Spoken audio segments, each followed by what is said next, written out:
Ooh, what's up, jobbers, and welcome to the latest edition of the Jobber Knocker podcast. As always, Nestlemania alongside for the ride is a man that is not afraid to break the fourth wall. Hey there, JC. JC. Hi there, Nestlemania, Nestle Cardona, and Nestle. I forgot who the third person was. Ziegler. Yeah, that's right. Nestle Ziegler. Nestle Nemeth. Nestle Nemeth. Tongue twister. That is a tongue twister. So we've got a lot to talk about here. We've got Raw, we've got SmackDown. If you want to throw in some NXT, that's fine. We've got AEW, and also we have Night of Champions over in Saudi Arabia on Saturday, as well as some other things going on. So, JC, I will let you start in the positivity category. Where do we always start? We always sitting in the Hall of Fame. We're in the shine, baby, because you know what? Ain't no way that you can stop me now, Nestlemania, because to be in the shine this week, you have to have a Heart of the Champion. To be on Night of Champions, except for the actual card only has 2 championship matches. So not really. But no, we're going to start with the Cena promo. I feel like we should, right? Like it just like that seemed to take everyone by storm. One of his better things that he's done during this whole reign, if not the best thing he's done during this whole reign. Just kind of like recreating and making fun of like the things Punk has done in the past. You mentioned the names off the top. That was from a promo he did, and the pipe bomb references and everything else. But this was a masterclass by Cena. This is kind of more, I think, what we were expecting during this run. We really haven't got much of. We got little taste of in the stuff with Cody, but the rest of it, we really haven't got it. But on SmackDown, Cena delivered. I mean, for those that don't know, when he was talking about the 3 names of Cardona, Castagnoli, and as well as Nick Nemeth or Dolph Ziggler, there was a interview with CM Punk back when it was right before, I think, John Cena and The Rock were headlining WrestleMania. He was wearing a Claudio shirt, and he had said, hey, look, like some people, like this year, I think I deserve to be in the main event against John Cena. But if you ask Matt Cardona or you ask Dolph Ziggler, they'd say The Rock. But they don't know how the business works, and I know how the business works. And that's what those names meant. And that was interesting to me that he called those back. I love that he called them, Mr. TKO. I thought that was pretty funny. There were a lot of things in here. It's just he was enjoying himself. And I think this was the first time when I was watching the promo, like I knew exactly when he said it. Like as you sit there uncomfortable, like I was just like, oh, this is going to be fun. And then he just, I'm more impressed, not necessarily the fact that he did it. I'm more impressed with the fact that he could remember most of it. You know what I mean? And like, not only just remember what he had to say, but also reverse it. Like that's incredibly difficult to do in general, but to do it with conviction and do it with a smile on his face and having a fucking blast. It doesn't matter how old he is in the ring and how shitty he is when he wrestles. That was really fun to watch. Well, unlike The Rock, Nestlemania, he doesn't have to write things on his arm. He's a professional actor. It's kind of his job now to memorize lines. So I'm not surprised he nailed that out of the park. But no, like you said, yeah, like he hit everything to a T where it had to be. There was no pauses. Like he had the right emotion attached to everything he did, the right facial expressions, the right amount of like funny, but also like more serious. So yeah, this was the best stuff he's done in a long time in this heel run pretty much. So yeah, I think this was good stuff. And, they're facing each other off on Saturday or Sunday? Saturday, I believe. Saturday during the day. Nice lead in to UFC 315, which has some bangers. So big day for TKO and Mr. TKO. So there you go. So anything else do you want to talk about when it comes to the pipe bomb? Because we labeled the pipe bomb, but my question to anybody out there that's listening is this an all-time promo? And can it be because it's a making fun of an all-time promo? All-time, probably not. But in terms of like this year, it's for sure one of the better ones. It's definitely something that I think is memorable. Because in wrestling, I think a lot of the best stuff sometimes does call back to things, especially when you're feuding with someone who it directly correlates with. So I think that's what makes it most effective. But yeah, I don't know about all-time because but it's definitely like it's top notch and definitely one of the better ones this year, I think. Fair enough. I loved it. So, I'm happy that Cena did something that I was interested in. So, like you said earlier, we've said it often on this program, you're going to remember the heel turn and you're going to remember how it ends. But now we have something in the middle to celebrate. So I feel like this is a win for everybody. I think this was a fun time. And he did say at the Fanatics Fest or whatever that he goes, please watch Friday because I think we're gonna do something that you really enjoy, and then really, tune in on Saturday because it's gonna be a lot of fun. Joe Pollock, our Joe Stopper, says that it is not an all-timer but effective. Okay, I believe that.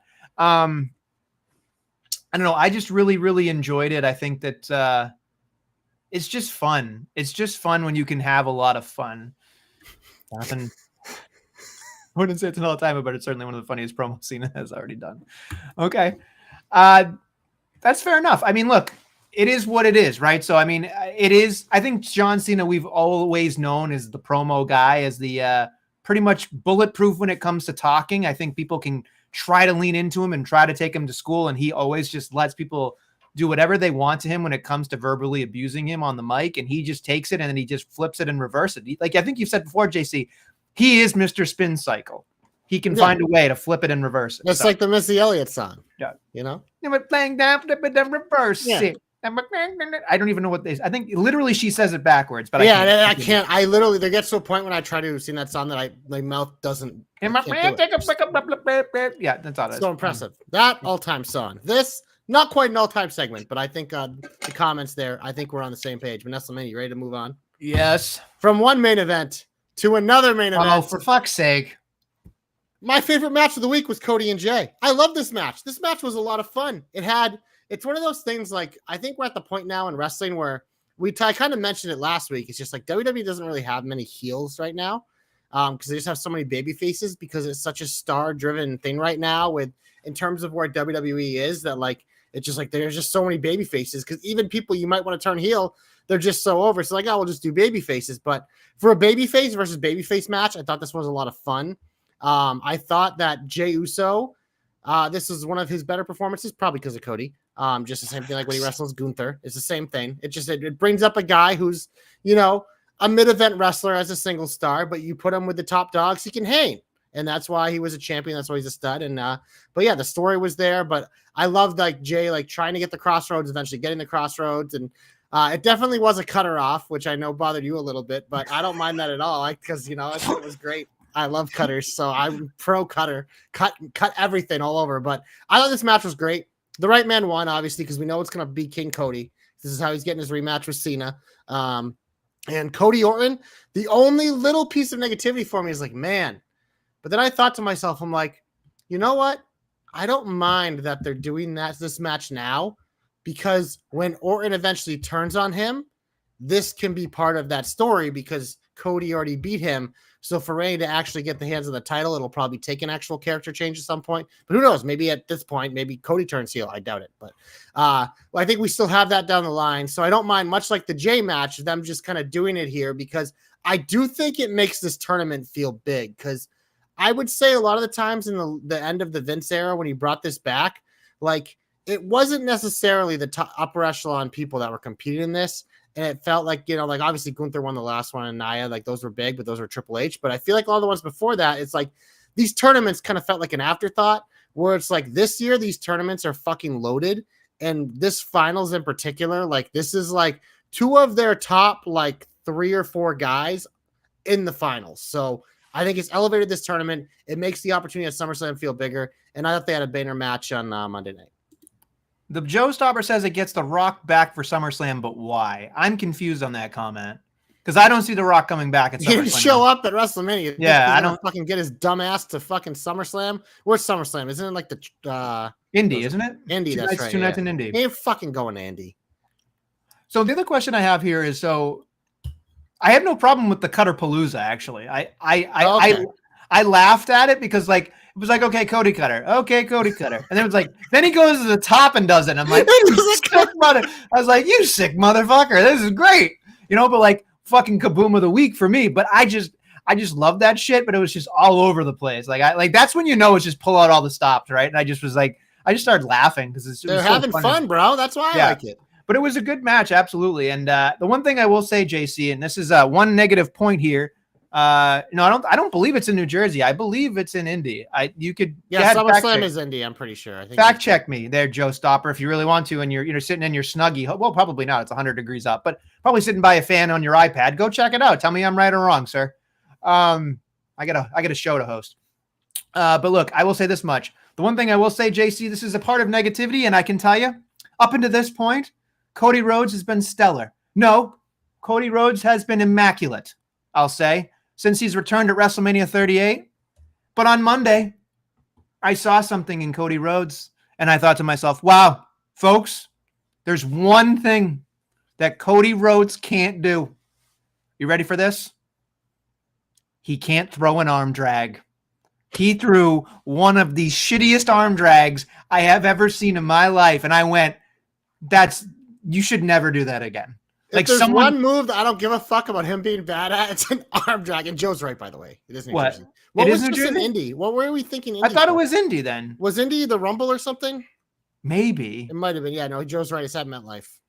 Well, thank you, Joe, for keeping me honest. I appreciate Joe for being the consummate. He's not only the grammar troll, he's the fact-checking troll. He's also the Nestle troll, is what he is. He just continues. I mean, we all are. Let's be real. Well, it's open season with me. But no, look, I will say this much. I really just laughed at the arm drag, so I just wanted to put that on the program because I just thought, like, here's a guy who literally does everything right, and I saw such a small thing, and I was like, oh, okay, he's a regular guy too. That's the worst thing he does. Right. He's pretty good at Yeah, he's pretty good at everything. But I saw the arm drag. I was like, you got to be fucking kidding me. That looks like someone from the first week of wrestling school. Come on. But no, I just had to say it on this program. But I was so curious with the 4 baby faces that I got down to the 2 that obviously seem the most obvious here. Yeah. I am curious to see what happens at the end of this because I feel like, do they end this night with John Cena and Punk? Do they end this night with Cena and Cody? Doesn't seem like they're going to end with Asuka and Jade. I feel like Cena Punk has the main event. Okay. All right. That's fine. And then they'll have Cody come out on the ramp or some shit and point at him like, you like you did with Roman Reigns. Oh, okay then. And then they try to take it away from him. Speaking of again. Something else that you thought was positive, JC?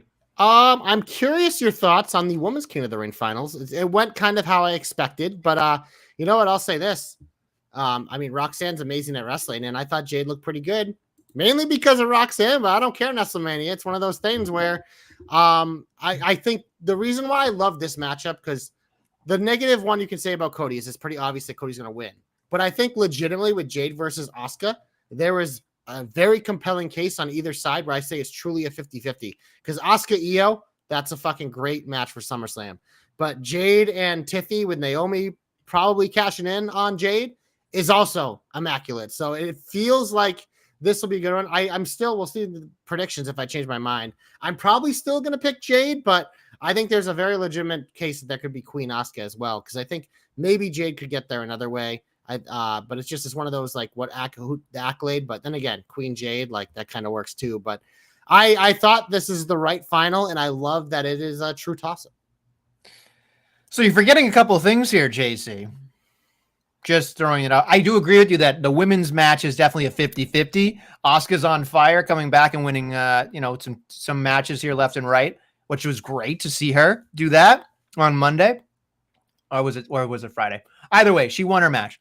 And so Jade looking great. Roxy deserves all the credit in the world there. I think Roxy did a great job slowing her down and making her sell. And they were working on the leg. And I was like, wow, I was impressed with Jade for a little bit there because she remembered to work her leg. She remembered, oh, I injured it earlier in the match. I'm going to do a move. And then, oh my God, my leg hurts. I was like, see, what a wonderful world we live in, folks, when someone remembers how to sell. It's fantastic. It's minuscule, but it works. And it's really, really important, and it's a lost art. But getting back to your thing, 50-50, I believe that Asuka and Io is a match at SummerSlam. I believe Jade and whomever the champion is, and that's where we're going here, JC. You forgot that there's a last woman standing on Friday. It could be Nia Jax. Could, hold the fizzone. We could also have a last woman standing where both women are on the ground and Naomi cashes in and we have Naomi versus Jade heading into SummerSlam. Because then you could do Naomi Bianca at SummerSlam. And yes. Potentially too. But no, they've teased Jade and Tiffy pretty heavily. So I feel like that's kind of how they stick with it. But then again, if Asuka wins Queen of the Reign, they could do anything with the SmackDown title. So fair enough. I'm just saying. Joe says he loves Asuka matches, but it does not enjoy her new finisher. It's absolute trash. I don't know if that's better or worse than my arm drags take, but that's okay. Is what it is. Yeah, it's not. Yeah, It's not adjacent. great. Yeah, it is You know, what it is.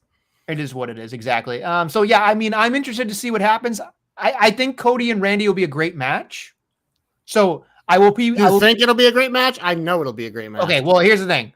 I won't want it to end, and I'll be curious to see if there's a handshake and an RKO, if there's just a handshake and a pat on the back. I'll be curious to see what happens. This is good. There's going to be so many reversals and kickouts. It's going to be hilarious. It's going to be both of them trying to do each other's moves. Oh, kind this like the J thing, because I guarantee you, like when I was watching that Cody J match with the amount of cutters, I'm like, I guarantee you, they had a bet of like, I bet you I can do this many or whatever. And you know, Cody and Randy will have a similar thing. Like, I bet you I can do this. Oh, I bet you I can do this. Oh, I bet you I can do this many of this. And it just feels like that can be a little bit of a thing here, which will make it even more fun. If you think Monday night was Cutter Palooza, wait for this match. That's all I got to say about that. You know what I mean? Yeah. So there it is. But yeah, I'll be curious to see what happens with both sets of women's and men's finals here, because it's interesting. I mean, we're cooking. I feel like we're finally getting some traction here, because like you said, I think you said it best, JC. After WrestleMania, felt like a wet fart. Yeah. So I feel I think these last. Since Money in the Bank, obviously, because that is a fun show, but since then it feels like it's ramped up more because there's just more moving parts. And I think tournaments sometimes, like since WWE doesn't do them like for every single week like AEW does, they feel a little more cool. But like having those fatal 4-way matches leading to these huge singles matches have definitely given the show more life, because instead of just being random matches, there are legitimate stakes. So sure. Okay, moving on. Anything else you want to talk about?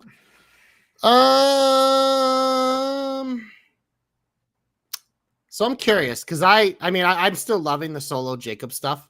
I believe this is one of the 2 title matches on Night of Champions, I believe. Yes, it is, for the US title. So it felt like that came on quick, but I'm assuming there could be multiple things going on here. But I enjoyed this. I enjoyed the Solo calling him out, Jacob doing Jacob things. But I enjoy their dynamic. This feud has made sense.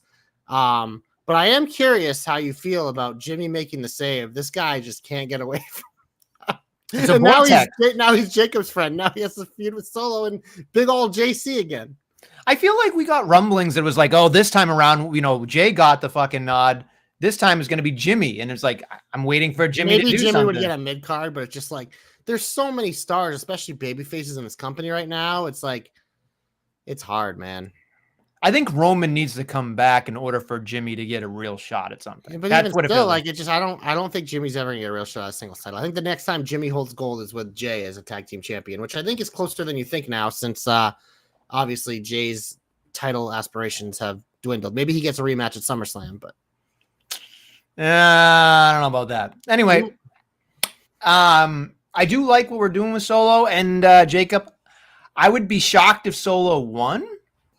But I don't think he's winning here. Yeah, it'd be one of those but I feel like there'll be some sort of this one could be a schmozzy match for sure. Do you feel like if there's a chance that there's a run-in, whether it's the Tongans or the big tall Samoan or whatever, I forget his name, interferes and helps after a loss, or maybe helps Solo win? I mean, there are a lot of possibilities here, because Solo does have a lot of people behind him. Well, that's also the interesting thing, because remember, for a little while, Tama seemed he was like siding with Jacob more, but obviously like that we haven't seen it since, and obviously Camacho's been gone for a long time, and then like you mentioned, there's another dude that's allegedly signed, like Huckalo or something like that, or Piccolo, I don't fucking know.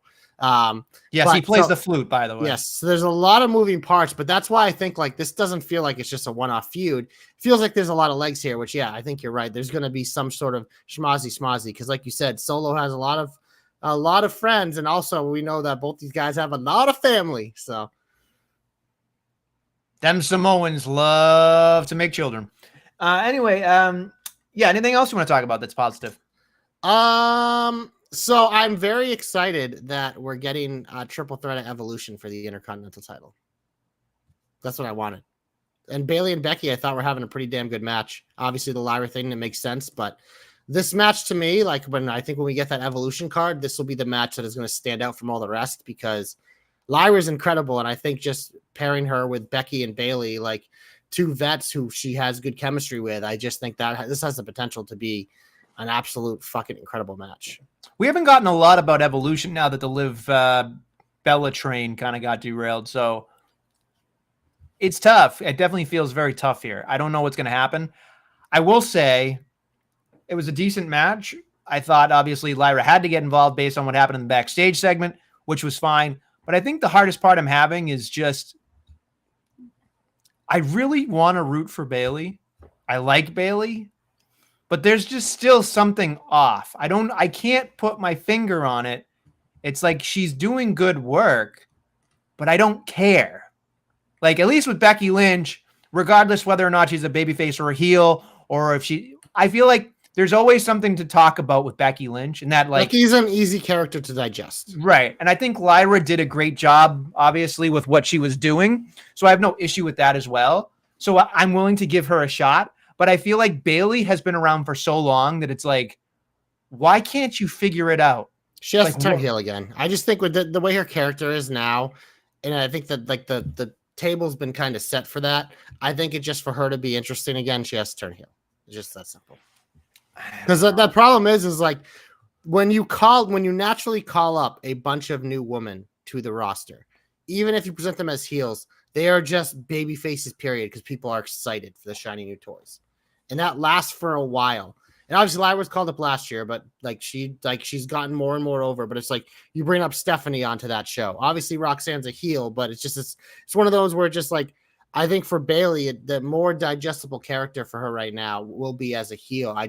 They're obviously not rushing it. I do think we're getting there, but I think until she gets there, it's just kind of like she's just kind of teetering of being kind of uninteresting. So, okay, fair enough.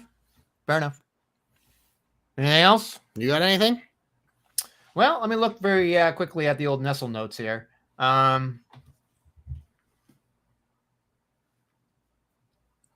I don't think I have much. I really don't.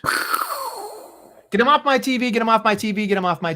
Well, there's one thing that really bothers me, and it's when people injure people, particularly in a form they shouldn't. And so Piper dropping a fucking senton on Charlotte's leg really fucking grinded my gears, JC. I'll be honest. When I saw that, I was like, she probably re-injured her leg, potentially her ankle, maybe snapped her ACL. I don't know. I just thought it was careless, stupid, and everybody involved should just be like, maybe we should be better. And I just couldn't. When I watched it, I went, she just fucking came back. She was gone for like a fucking year. Can we just be safer about this shit? Like, come on. Like, what the fuck are we doing here? I just thought it was sloppy, stupid. I just didn't like it. And it's not like you can't just let Charlotte sit on the sidelines, folks. Like, you need Charlotte Flair, especially with Evolution coming around. You need Charlotte Flair. Her and Alexa then, I would say that is one other note that I had this week that I enjoyed. I love their dynamic. I think that's probably leading to their match, a match at Evolution between them. But yes, Joe said exactly what I was going to say to you. Put it on screen, Adam. Who the fuck is Adam? What does it say? Read it. It says, this isn't ballet, Nestle. It's so weird that you call me Nestle, Joe. Every time you call me. When you say it, you have to read it with the punctuation. This isn't ballet, Nestle. This is why you say the things. That's true. As I can say it very freely here, words flow from my mouth not good. Like, that's me. Sorry. That is what it is. No, but it did bother me because I know. Yeah, yes, I know it's not ballet. See it when it's someone that's hurt, but it's like that's why they say don't try it at home, Adam, because sometimes things happen. You know what? I think that's stupid. Well, you should try a little thing. Things happen, Adam. I don't think she tried to hurt her. Obviously, she didn't try to hurt her. Exactly. But when they're thinking about it, it's like, maybe I shouldn't do that because this might happen. Yeah. Gee, I don't know. Because you used to defend Nia Jax, but I'm just saying. Like, she's not like most girls. That's why. Apparently. She's not. Yeah. She's a national treasure. You hear that? National treasure. She's something. Oh, she's something, all right. Yeah. She's something. I don't know if I can really just say this enough, but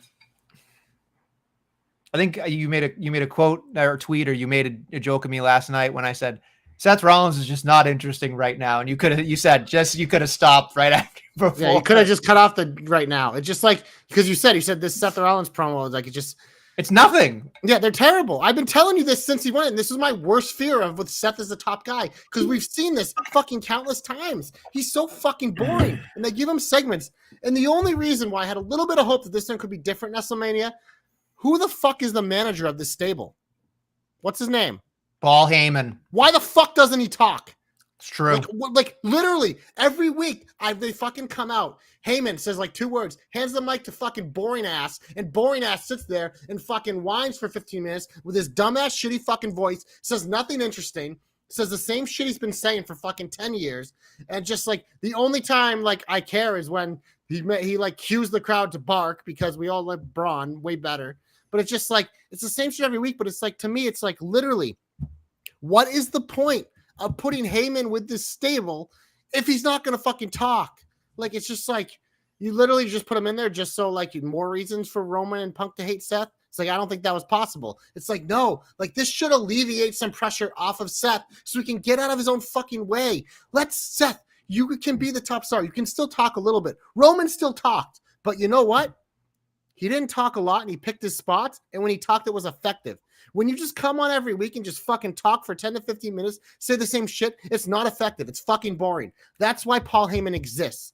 That's why fucking Brock Lesnar was over forever. Yes, he was a fucking beast, but there are a lot of men who are fucking beasts. But they took a fucking beast who was an absolute stud and put him with one of the best managers of all time. It's fucking match made in heaven. Seth Rollins, you are being given a fucking gift. Put your ego aside and let Paul do what he's paid to do, and you will reap the benefits, because then the next time you talk, Seth, we'll actually fucking care because it'll be more meaningful. Well said. I thought so.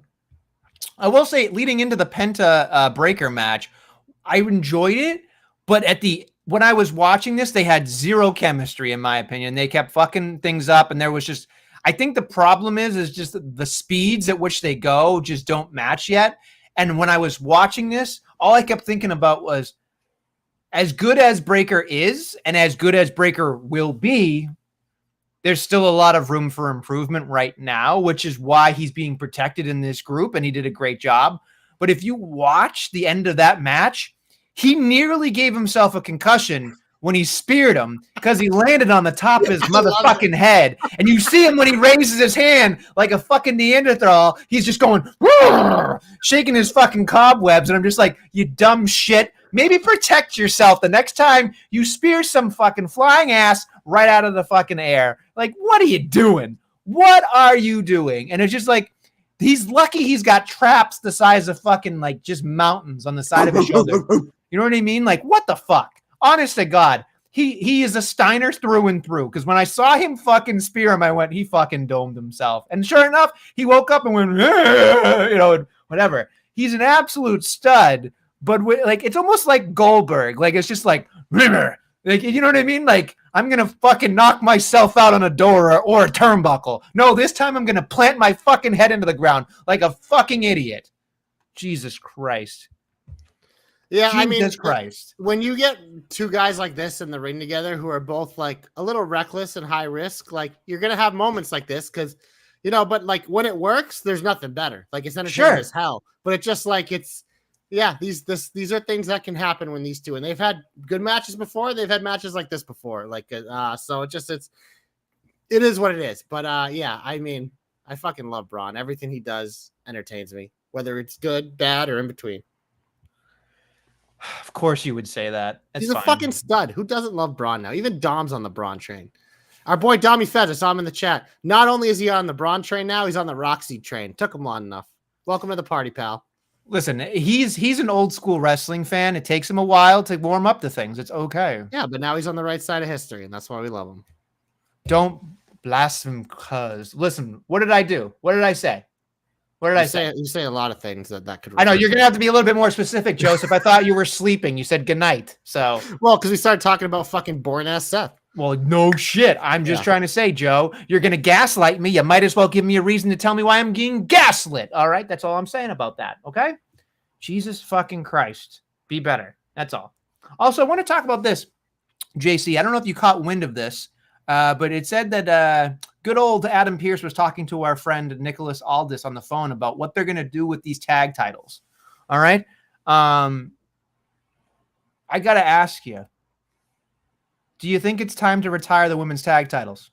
No, they're not going to do that. They're going to do something where like Roxy and Raquel are going to be a team and they're going to have to earn it. And they'll probably will win it because literally this Roxanne storyline is literally frame by frame the Liv Rhea storyline. That's why I love it. I think it's hilarious.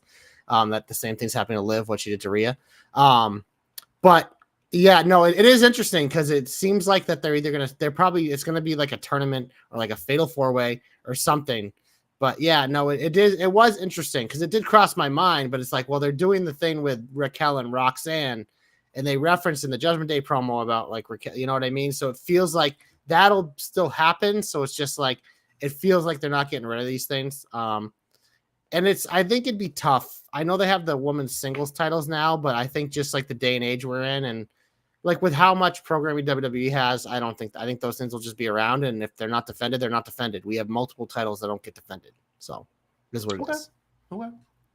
I just wanted to know, because in my opinion, it feels like those things are snake bit. It feels like those things don't matter. Women's tag team division, pretty much, but they're starting to build a few up. You know, you got the Secret Harvest. We got Natty and Maxine. And that's it. I know we got B-Fab and Michin. You're not selling this division, bud. I'm just saying, there's 4 teams. There's your fatal 4-way to determine the new champions, right? May I blow a hope that I had? I found out I had 2 hopes in my notes, so I'll do it here. Okay. You ready for this? I was trying to tread lightly, so I didn't blow it. No, it's okay. It's okay. You don't have to blow anything if you don't want to. It's fine. Here's my hope, or at least one of my additional hopes. I think that Charlotte and Bliss are going to become a tag team and hold those tag titles. It could go that way. And I think that's a way you get it on prominent television. You try to shake it off. You try to reset. And then maybe having Roxanne and Raquel against a Charlotte and a Bliss makes something happen here. I think there's something there. But we gotta reset the page here, because honestly, it's bad enough that the men's tag team titles don't get the love. I mean, on SmackDown we've talked about it's a little bit better, but the Raw ones might as well be a fucking just eviscerated. They don't matter. They're being defended next week. Oh, fuck off. Fuck you. Fuck heel you versus heel too. Yeah, I know. Stupid. Fucking stupid. All of this shit doesn't make sense. The thing is when I feel like a broken record because we love FTR, but when tag team wrestling's done correctly, it can be better than any singles match. Yeah. But it's fucking asinine. SmackDown was been great until they involved the fucking Wyatt family. Exactly. They did. What a wet blanket they did for that tag division. And I think on Friday they're facing the Street Profits for the tag title. They might fucking win them on Friday. And they might fucking win them. Yeah, it's going to be a big Nestle wet fart. I cannot wait to sit there and openly vomit into a fucking bucket on Friday night. You ready for that shit? You have a bucket next to you and you watch wrestling? Do you see the shit we watch sometimes? I mean, yes. Yeah. That's what the fast forward button's for. Yeah, 32x that shit. Yep. Okay. All right. Yep. I'm a little upset. You got under my collar there, Joseph. It's fine. It's fine. This heat is fucking psychopath behavior. Well, I am a psychopath. I almost fucking did this podcast topless. It's so fucking hot. You know what? You've done it before. You can do it again. Yeah. So I was just gonna put on a tie over my naked body. I just remember when you actually called in and you were like, "What's up, boys?" And you got your fucking drink here, you're fucking saying down in the pool. It was 9:30 in the morning there, and I was already on my 3rd pina colada. Well, you do enjoy your alcoholic beverages, a libation or two. On 110 degree in the beautiful Vegas sun in a pool. What else would you be doing? Before we move on, we didn't really talk about this, so I'm going to guess you didn't know how to feel about it. The Goldberg interview, as well as the Gunther promo, where he said he's going to fucking kill Gunther, essentially. Yeah. Bill, I will say this much. As much as the internet is probably not thrilled for Bill, I thought he showed a little bit of vulnerability in this promo, so I didn't really mind it. I just started dying when he was like, "I'm going to fucking kill him." I'm like, there you go. Put everybody in the fucking van and let's go to fucking Atlanta, Bill. Jesus Christ. But Gunther did a great job being like, it's my responsibility to end the legacy of Bill Goldberg. So I was fine with it. I think the issue for me is there's not much more you can do with this. I feel like the table's been set. When is it? A couple weeks still? July 12th, I believe. So we're Yeah, like so- 2.5, 3 out. So I feel like we're waiting on somehow Goldberg getting the upper hand with a spear. At some point, you would imagine that's going to happen for the video package here. But I don't know what else you can do. I really don't know what else you can do. Are you going to have his son involved? Are you going to have his son involved again? My guess Not- is he will be. I don't want him to be, but my guess is he will be. The only time I want to see him is when he's getting the hurt lock from fucking Bobby Lashley. That was fucking great. That's great. Fucking Gage. What kind of a name is Gage? Give me a fucking break. Gage Goldberg. Gage Goldberg. No. Gage. Stupid. Just fucking stupid. Anything that got you hot and bothered on the collar there, JC? No, it was mainly the Seth promo. The rest of it, like, whatever. I mean, I'm not thrilled that we have fucking Nia and Tiffy part 1,000. But, I mean, at this point, it's just like there's nothing else I can say about it because it's literally the 1,000th time they've done this match. I don't think Tiffy's defended the title against anyone except for Nia Jax. That's when bullshit. She win that thing? When she win it? WrestleMania? Seriously? You don't remember? It was dramatic effect, Adam. But pretty much it is. I would say 99% of her title defenses were against Nia Jax. Somebody fact check him right now. I don't have time. I don't have time for that. 99%. 99%. So all of them except for like one, maybe two. Maybe Somebody go to they slid another TV one in there that I don't remember. But Somebody all I go know to Cage is match. that she has faced Nia Jax about 15 times during this title reign. And fairly I'm certain fucking so sick of it. I'm fairly certain Naomi slid in there. She beat Charlotte. Yes. So yeah, that too. So there's a couple there, JC. Yes, but pretty much since one at a time. WrestleMania, which doesn't include the Charlotte, 99%, aka all of them but Naomi, have been against fucking Nia Jax. You realize it's only been like a month and a half from WrestleMania. It's been like 2 months, maybe. Yeah, but even before WrestleMania, they were fighting was the point. So it was like matches number 1,000. There's so many women on the SmackDown roster. Not one she can lose to. Just saying. So beating Nia Jax 15 times is more effective? She's not like most girls. Yeah, clearly. She's not like most girls. So they'll probably rematch it at Evolution too. Watch. Could you imagine? Just never fucking ends. this is the feud that never ends. It goes on and anyway. Against Lana at this point. Anything else? Oh, Rusev's there. We didn't even talk about the Rusev Sheamus stuff, but that's fine. It doesn't matter. I mean, I'm just waiting for the Banner to happen. I just love it. He was like, "Go away, Tozawa." Just thought it was fucking. He's like, go away. Yeah, just fucking whatever. I'll fling you. All right, you want to get hopeful? Let's get hopeful. Glorious. You're my only hope. I'll start. My hope is very simple. As I watched on Monday Night Raw, that Sami Zayn didn't win the big one again, and they're wondering if he's ever going to be world champion. And then he has his back and forth with Cross. I thought to myself, simple hope here, folks. My early pick to win the fucking Royal Rumble is Sami Zayn, because they are going to drag this shit out. They are going to fucking put him in the fucking shitter for months. He's going to lose to everybody. He's going to lose to Cross. He's going to lose to Dominic Mysterio. He's going to lose to fucking Tozawa. He's going to lose to fucking Obafemi. I don't know. They'll throw random fucking people at him. He'll just fucking get annihilated all the way to Rumble, and then he'll fucking win, and they'll finally make us care, and they'll finally get him to finish his story at WrestleMania. Will you care at that point, JC? I don't know. I really don't know, because honestly, I felt like they had it 2 years ago, and maybe they're 2 years too late. I don't know how to feel. I don't think they're too late with a guy like him, as I think we've learned from other ones. I don't think they're doing that. I think he's more likely to lose to Tozawa than to win the Royal Rumble. Wow. Yeah. Okay. I don't know. For dramatic effect. It felt like if they were gonna. It feels like because we're gonna get to the Royal Rumble WrestleMania, and there's gonna be a big name. Like it's like gonna be like, oh, it's gonna be fucking CM Punk. It's gonna be fucking Randy, or it's just like there's gonna be something, and it's just like Sammy once again will get pushed to the side and be like, oh, because they're gonna save for like Money in the Bank or King of the Ring. And then we get to Money in the Bank, King of the Ring. What happens WrestleMania? He doesn't fucking win, but it does feel like there is something there once Seth is champion. But at this point, it's one of those things. Until I see it, I'm not betting on it. I'm betting against it because I've been fucking making bank betting against it, baby. He could win Elimination Chamber, though. There you go. If it's in Canada again, he didn't win the one in Canada, so He never wins in Canada. Yeah, Never wins in Canada. Because here's the other thing, maybe KO comes back and wins the Royal Rumble. Oh, maybe for fuck's Big E sake. comes back and wins the Royal Rumble. There's always going to be someone else. Sammy's always going to be a bridesmaid. He's not even good enough to be the maid of honor. He's always the bridesmaid. And I love Sammy. He's a stud, and I want him to have that moment, but I just don't. I don't see it. I say this much. World Heavyweight Champion? Sure. WWE Champion? Not a fucking chance. More than likely.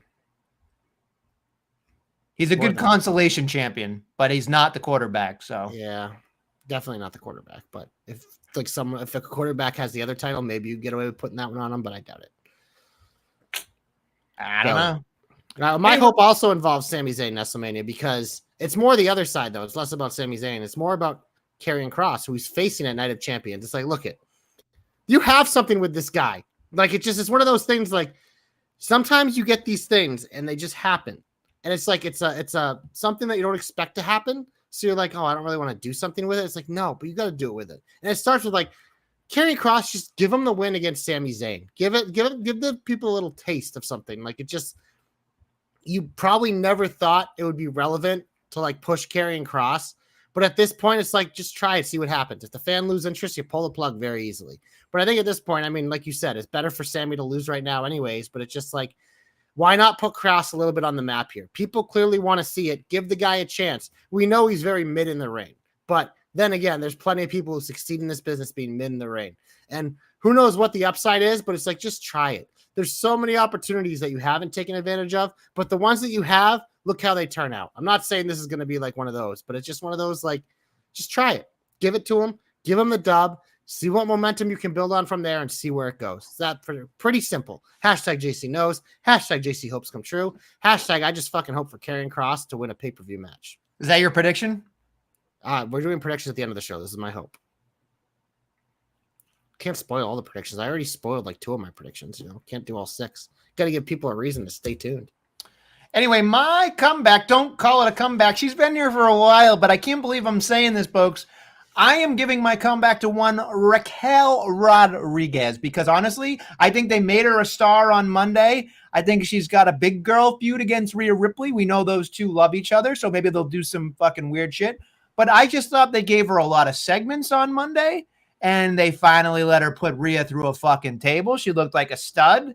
And I just think that her and Roxy seem to be rocking too. So I think that I think it's time for Raquel on the upswing, folks. I think she's ready finally, and she's figured something out here, and I'm impressed. Color me impressed, JC. There's my comeback. She's gonna be a big deal. Do you remember what happened last time you were a big Raquel person in NXT? I do not. She went down the shitter. You know what happened when you jumped off her bandwagon? She got it back. Oh, poor Raquel. She's been so good since she's come back, like doing her job. And I agree. Like, I think she's great. I look forward to this thing with her and Roxy. But goddamn, did you just nestle curse her again? This poor girl. She's already been through enough, Adam. But did I nestle? Even Dom. Listen. At least you can go to tpublic.com/jobberknocker. Pick up your Nestle Curse t-shirt, your mug. You could wear a hat if you want, maybe a sweatshirt. It's pretty hot out for a sweatshirt. I wouldn't get a sweatshirt right now. Tank top. JC likes the muscle tanks, show off the guns. You could buy a Nestle Curse tank top. It's fine. It's great. I think it'll work. My Nestle Curse shirt's in orange. Yeah, well, thank you. I appreciate that. Customize the colors. Listen, Dommy, there are some things in life that are guaranteed. All right? Death, taxes, and Nestle curses. Okay? So there you go. Let's see what happens. Let's see if it's a real curse, folks. Okay? I mean, it's already proven it's a real curse. We don't need it's not real. We don't need any more evidence. We don't need any more evidence. There's literally, how long have we been doing this podcast? 10 years? Over 8 years, yeah. Yeah. There's 8+ years of fucking proof of that shit, bro.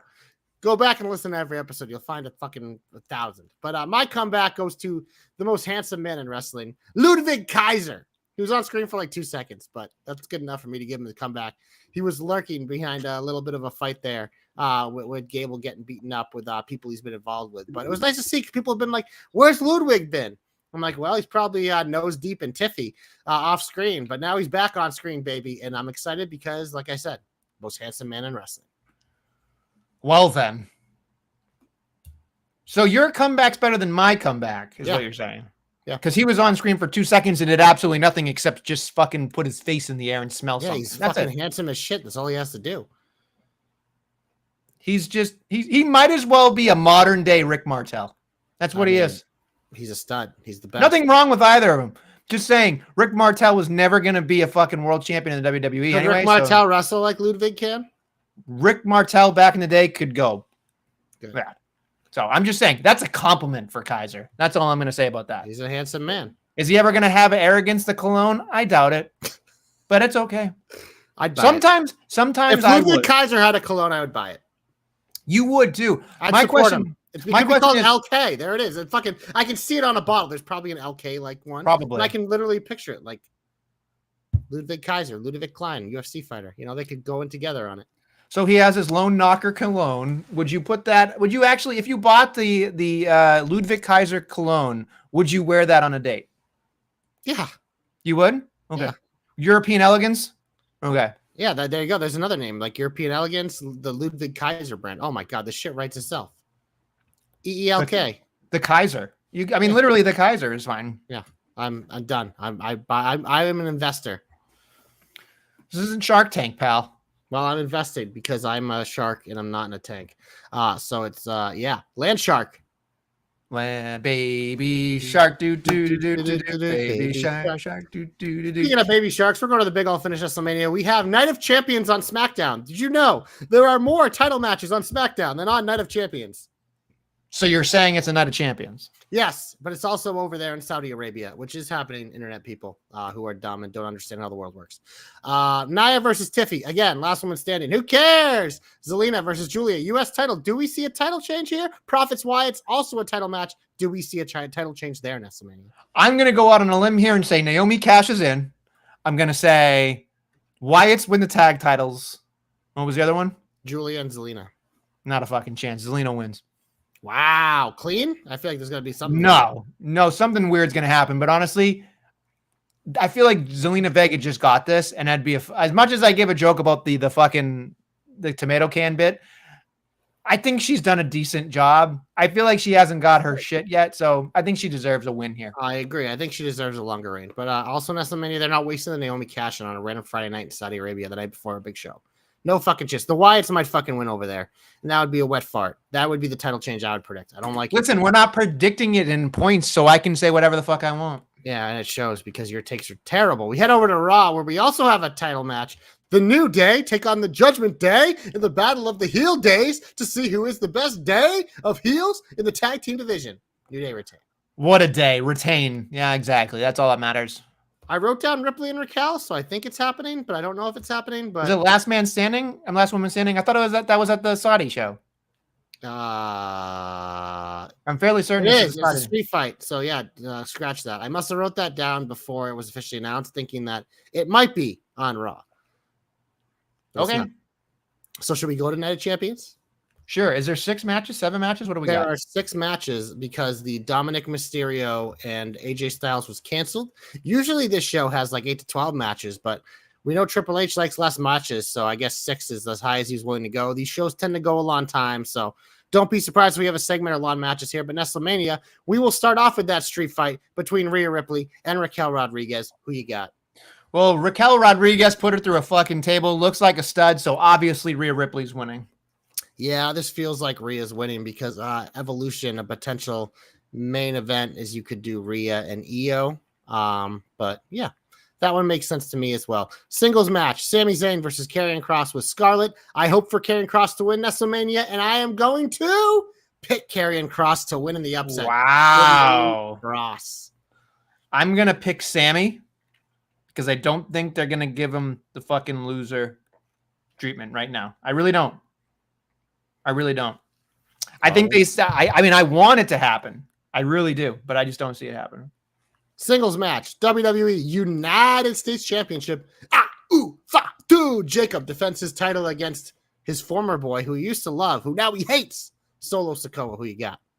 I'm going to give it to my Jacob because I love you, Fatu. So I'm trying to see if I can overthink this one because Fatu's walking out with the title. But yeah, he'd be the one to be attacked, so I guess he would win by DQ. Give me Fatu. Next up, Queen of the Ring tournament final. The winner is crowned. Queen of the Ring receives a match for their respective brands world championship at SummerSlam. So, if Asuka wins, she gets a title shot at Io at SummerSlam or whoever the women's world champion is. Jade Cargill, if she wins, gets a shot at the women's WWE championship. Tiffany Stratton or whoever the champion is. Nestlemania. Who you got? This is a toss-up. This is the one that I am not sure about the most. So it's tough. I'm going to stick with Jade because I feel like the presentation of her being queen works better than a Queen Asuka for presentation purposes. And she doesn't have to kind of do shit for a while. I feel like Asuka's kind of a workhorse. So I feel like they're going to put her out on like display a lot more once, even if she loses, heading into SummerSlam to win her shot versus Jade can sit back, relax, and enjoy the show till August. I agree. I think Jade kind of needs this more. I think it works. And like you said, I think it gives her time to build towards whoever that is going to be, which Tiffany, Naomi, whatever, with Bianca comes back by then, she could be involved. Like there's a lot of possibilities there that I think Jade winning makes the most sense to me. But Nestlemania on the men's side, King of the Ring tournament final. The winner is crowned. King of the Ring receives a match to their respective brands world championship. Well, guess what? Randy and Cody, both SmackDown superstars. Winner gets Cena. This is an easy one. Give me Cody. Cody Rhodes. Do we live in a world where Randy Orton even has a shot? That's my real question. Well, that was my question. So both of them. It's the second biggest show of the year. You rerun your show from the biggest show of the year that was a dud. Okay, then my question here is, I guess we can save it for later, but I was going to ask you if Cena and Cody will actually be better than WrestleMania. It has to be because it's probably one of the worst. Yeah. I think the bar's pretty low. I don't think it could be worse.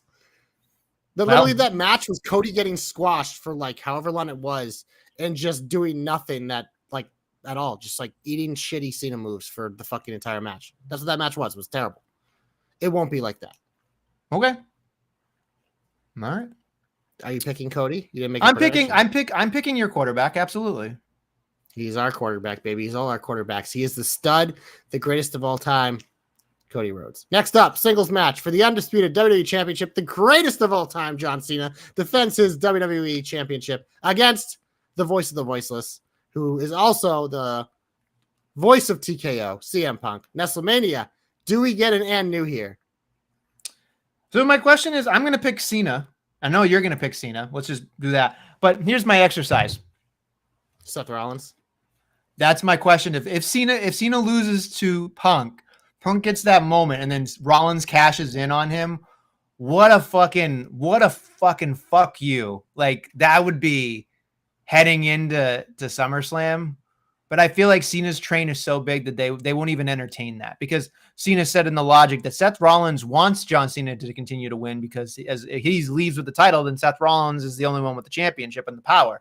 So I get that logic and I'm going to stick with that logic because I think in the realistic world of what we live in, it's most likely Cena or bust. But man, wouldn't it be fun to see CM Punk win and then immediate lose? Cashed in on. That'd be great. Let's workshop this Nestlemania because we could do Cody Cena one-on-one at SummerSlam. But I ask you, what are Punk and Rollins doing at SummerSlam? That is an excellent point. I mean, so we could also, the other thing is this match is likely going to be a fucking bullshit schmoz finish of some kind.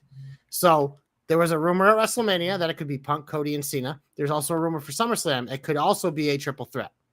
That would also leave Rollins to cash in on that. But here's the other thing. If you're right, and Rollins cashes in on CM Punk, who just win, that would leave the door open for a fatal four-way with Rollins as the champion at SummerSlam. So there's a lot of interesting possibilities here. I'm still going to pick Cena and be a pussy and stay safe and say Seth is going to not cash in yet. But there's things to think about because if it is Cody Cena one-on-one, is it just like, are they doing some sort of faction thing or is it Punk and Rollins? Like what are they doing with these guys? Because these guys have fought a lot the past year. And it's also like, if they're not fighting each other, what do they do? Again, Rollins has the briefcase, but normally with a guy like Seth Rollins, you want him in a match on the card. Even if he's going to cash in later, they usually still have a match. So it's just something to think about with this, that Saudi could be the spot to have Rollins cash in on Punk. I don't like it, but it's interesting. And my phone is blowing up. Jesus Christ. I would say maybe there's more Celtics trades. Who knows? No, I it's was. not. What if? So here's my question: what if he loses to Cena and somehow it becomes Gunther versus Punk at SummerSlam for the World Heavyweight Championship? Then Punk wins, and then Seth Rollins cashes in. They could do that too. Because I feel like that seems more realistic in my head. Yes, I think that there's. Yes, but I do think that this match is a pivotal point in rounding out the future of the SummerSlam card. Okay, fair enough. So we both picked Cena. Yeah, because we're lame. All right. He's the greatest of all time. Well, it's hard to bet against this man. I don't know. It seems like what else does he do when he loses? Like in a redemption tour. I don't know if I like that yet. It makes me honestly the way this is set up, it only really makes sense for him to lose to Cody. So. Yeah. Unfortunately. Okay. And again, as a Cody fan, I don't love that, but whatever. It's fine. I mean, you can do whatever you want, but it is what it is. That's all I'm going to say about that. Do we have to talk about AEW? Do they have anything this week? I mean, do you want to talk about AEW? You can read me the card like you always do, and I can fucking vomit. Okay. Well, in case you were living under a rock, Kota Ibushi's back. Don't care. He attacked Mark Briscoe, right? Yep, and guess who he's facing on Wednesday night? Mark Briscoe? No, even worse. Ready for this one? Oh, God. Trent Beretta. Your boy. Talk about a man who shouldn't be fucking wrestling.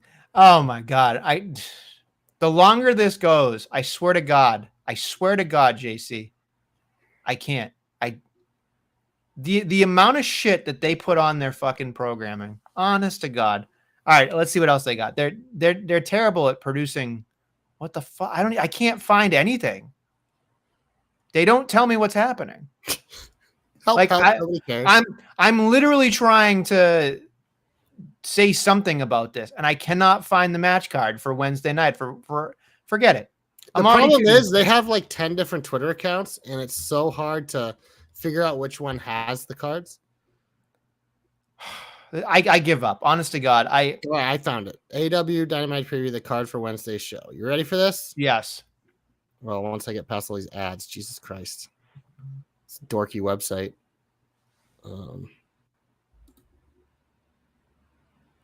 Wow, this is good podcast. Great, thanks. This article literally has the following matches and events are advertised for Wednesday's AEW Dynamite television show. Kota Ibushi appears. That's it. So maybe they don't have anything advertised. Are you out of your fucking mind, guys? Like, what are we doing? What are we fucking doing?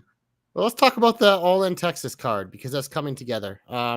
We have Timeless Tony Storm, Mercedes Moné. We have Moxley and Heyman. We have a winner-take-all match for the stupid championships that nobody cares about between Okada and Omega. And we have a Casino Gauntlet match, Nestlemania. I'll be honest with you. As much as I'm not a fan of what AEW is doing overall, I really enjoy the Casino Battle Royal or the Casino Gauntlet. The Casino Gauntlets are really fun.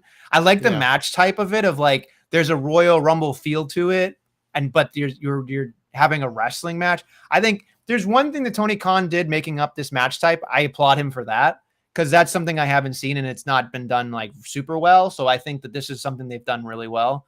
Like last year, we got Nigel McGuinness back. So hey, you know what? I popped for that. So I think people are going to care more about the Kenny Omega Okada thing. I just think that they're older and they're not capable of doing everything they used to. Another thing I would say, they're not going to try. No, I know. The one thing I will say that it was kind of like, ooh, was the elbow off the apron and Kenny spitting out blood on Wednesday was a little over. Like the one thing about Kenny Omega, I will say is yes, he could be the best bout machine. He might be one of the best wrestlers in the world, but his acting ability is some of the worst acting I've ever seen in my life. And it just feels like it takes me out of it and it takes him out of the conversation in my brain that Kenny Omega is not one of the greatest to ever do it based on the fact that he can't sell a storyline. I've said this all through his title reign and Dom hated me for it, but it's just like, it's why I think Kenny Omega is an amazing wrestler and I enjoy Kenny Omega, but it's the same. He doesn't have that level to his game. And you have to. I agree. That's absolutely part of I think it's one of those reasons why, I mean, who knows? We probably won't ever see him in WWE, but it's one of those things like if he got there, like he'd get the push because he's Kenny Omega, but that would be it's a lot more important in that company for sure. I don't know. And the other thing too is like, okay, I get it that fucking Mercedes has like 6 belts now. Good for I her. fucking love this the belts thing. I love it. And there's someone I saw there was someone else who has like 4 belts and like was talking shit to her. She's like, "Oh, I want to put them all on the line." I was like, I would love if she had to carry around 10 belts and then goes and beats Tony Storm with fucking 10 belts.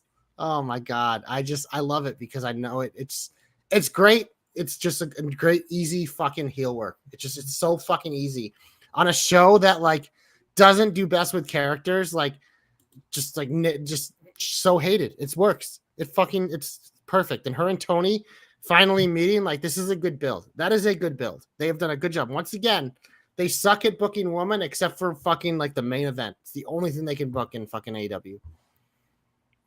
I will say this much. I don't really care one way or the other who wins, Tony or Mercedes, because I think there's positives to the outcome of both. Agreed. So I don't really have a problem with it. I just look at it like, if you do this with Mercedes, which is fine because the fucking internet will you explode. lean into the fucking thing. I think you do. I think it's fine, but I think at some point you've got to like, okay, the TBS title has to go up and they'll have another fucking tournament. What you have to do is make sure you pick the right person who beats her, because that person is gonna be so fucking like over in that run to chasing it. It's like whoever that is, like it can't be like you fucking make Mariah May the biggest star ever and then she fucking leaves immediately. It's just fucking hilarious. Like it's one of those like it's either you pick someone who's an AEW lifer or because it's just one of those like I think if they continue to just pick like some of these young stars, they're just gonna fucking jump ship because none of these kids grew up being like, oh, you know what? I want to be the best wrestler on a second tier promotion. No, they all want to fucking be in WWE. And when they're young, like that's who WWE wants. And that's when their dreams are attainable. That's why these ones are jumping. So it's like, it's going to be fascinating to see. Because look at Tony's done everything. What is she, like a 4-time women's champion? Like all that. Like it makes sense for her to lose to Mercedes because then what you do with Mercedes and whoever you do it, like whether it's like a somehow Jamie Hayter or Chris Statlander or someone to that level that is more likely to stay within your company long term. So it's good. That to me is going to be fascinating.